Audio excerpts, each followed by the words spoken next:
Now, the Independent Electoral and Boundaries Commission Secretariat is now raising the red flag over the implementation of the new electoral laws, saying they have created a fresh crisis and that preparations for the 2017 elections are beginning to seem like mission impossible. In a strategy paper obtained by KTN News, the rigid requirements and shorter timelines set by the new laws have effectively messed up the roadmap for the 2017 general election, as some deadlines may not be met. And as Chris Thairu reports, there are no new commissioners in office. The voter registers have not been audited, and no procurement of electronic devices has been made 312 days to the elections.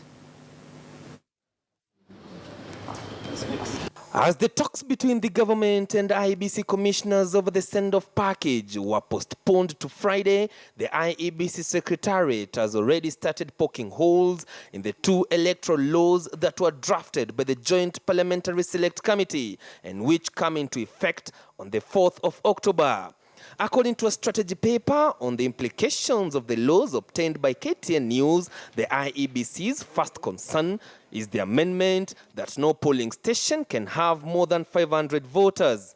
According to the report, this means IEBC will need more manpower, more space for the voters in the polling stations, which means more resources to the Commission for implementing this.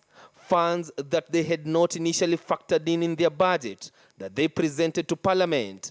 They propose that they be given discretion to decide on allocation and distribution of polling stations. Acquiring and integrating technology is also another problem facing the electoral body. According to the law, the new electronic voter identification devices must be procured at least 8 months before the elections and tested 6 months before the polls. Currently, the Commission has only 64 days remaining before the 8th of December to procure the new technology, an argument that some of the legislators seem to support. Sooner than later, they are supposed to be conducting primaries. There are issues to do with EVIDs, BVRs, the voter register. We need to mobilize more people to vote. So it is totally difficult to actually accede to these new timelines. There is no point of doing an election in August if it is not going to give us a result. It's not going to be acceptable by all Kenyans. So again, these are some of the things that we need to look at as Parliament. The 2013 polls were marred by late procurement and subsequent massive technology failures that almost pushed Kenya to the brink.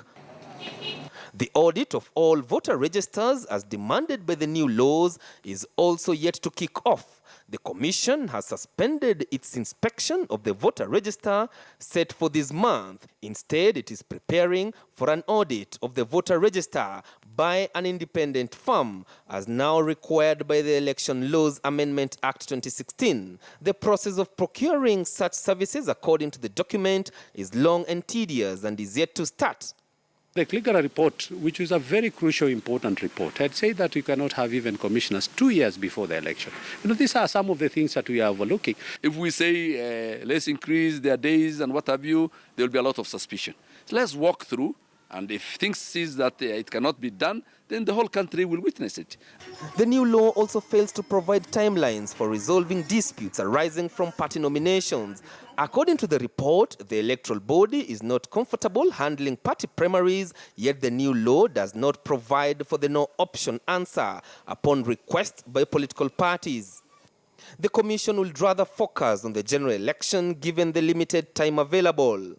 Given that the IEBC selection panel is yet to be constituted and the fears been raised by the Secretariat that it might not meet some of the deadlines, already some legislators are contemplating changing the election's date through amendments. An August date with a new commission it looks not very feasible.